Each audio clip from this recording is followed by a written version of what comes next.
completely agree with you. And this is why one of the reasons we have been asking for is that, this military solution really is not the answer to this. The fact that we have these massive daisy cutters and massive bombs and things like that, that's not really the solution. For several years we have been asking that you need to start looking at political strategies. We need to start looking at this in the broad strategic context. Militarily we're fine, but at the same time in Afghanistan, the more individuals you kill, the more environments that you do not understand and offend people, it's having consequences. Recruitment is going up, and at the same time, you're having individuals that are joining the opposition. So political strategies obviously are something that we should have looked at in the past, but at least we're looking at them now.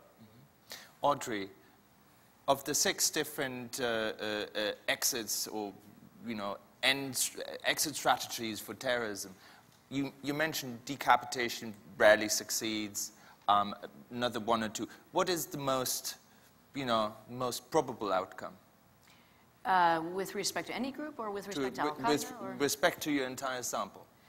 The most probable outcome is probably failure, because most groups have a difficult time continuing on for various reasons, the loss of popular support, and this infighting and factionalization. And one of the most classic ways for groups to end, and this happens very regularly, is through mistargeting, through targeting an element of the potential audience that they're trying to reach.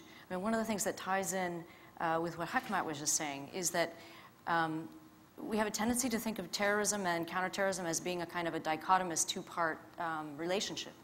But really, I think it's useful to think of it in terms of a triangle, where at the top of the triangle is the audiences.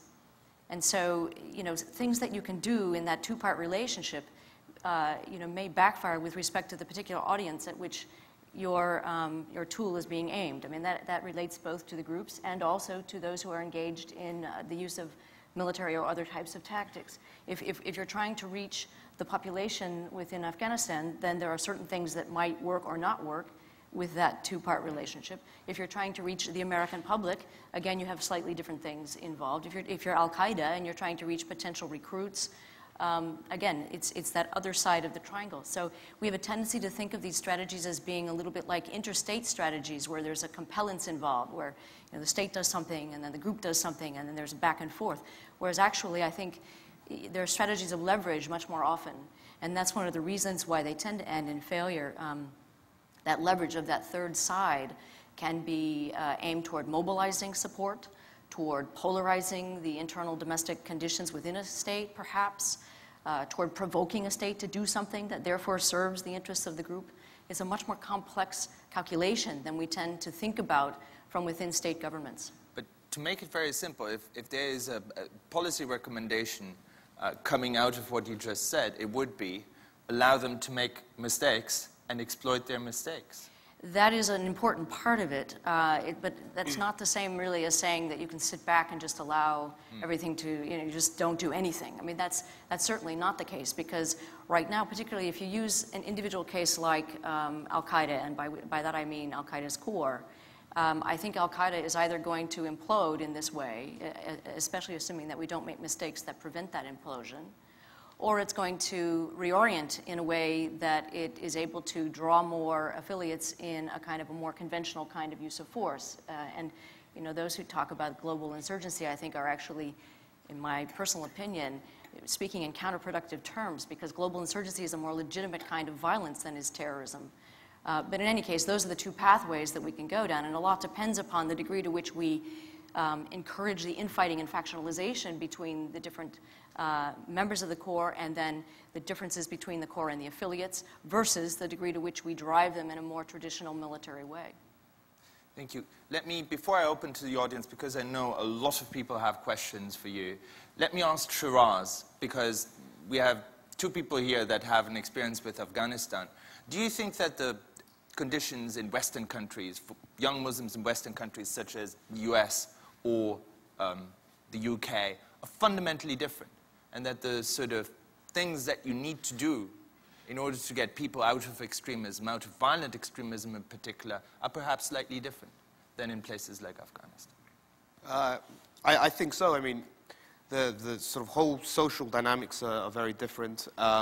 and the level of interventions that you could raise in the West, for example, wouldn't necessarily apply to a young 20-something in Pakistan, for example.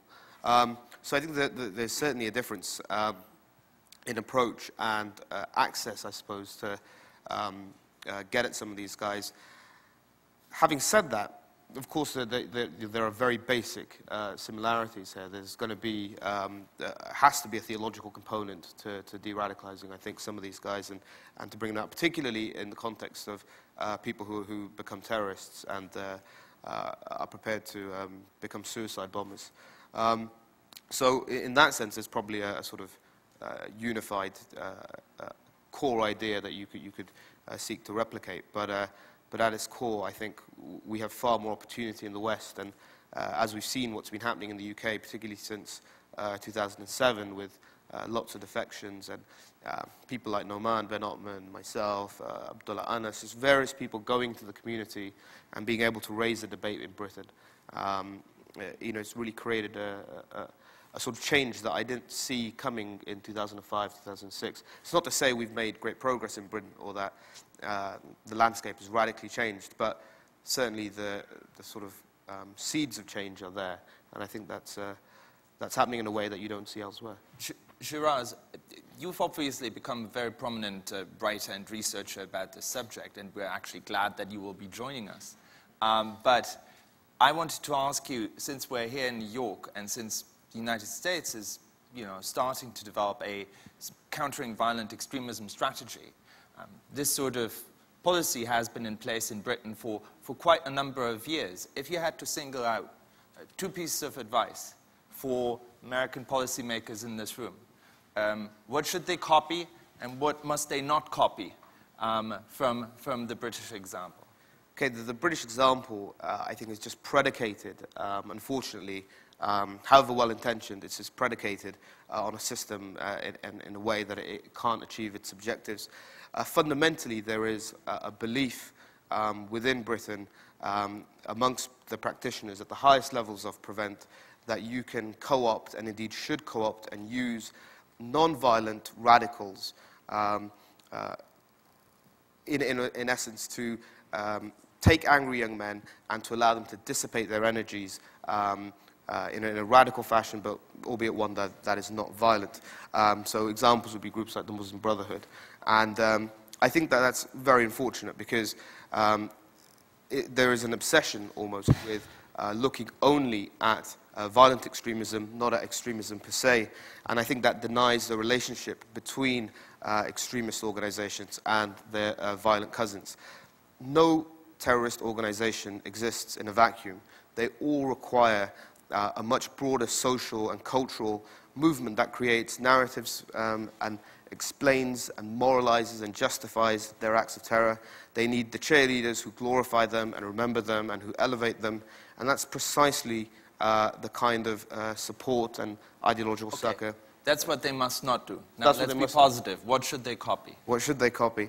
I think they should, well, not copy, but what they should implement, because we're not doing it ourselves in Britain.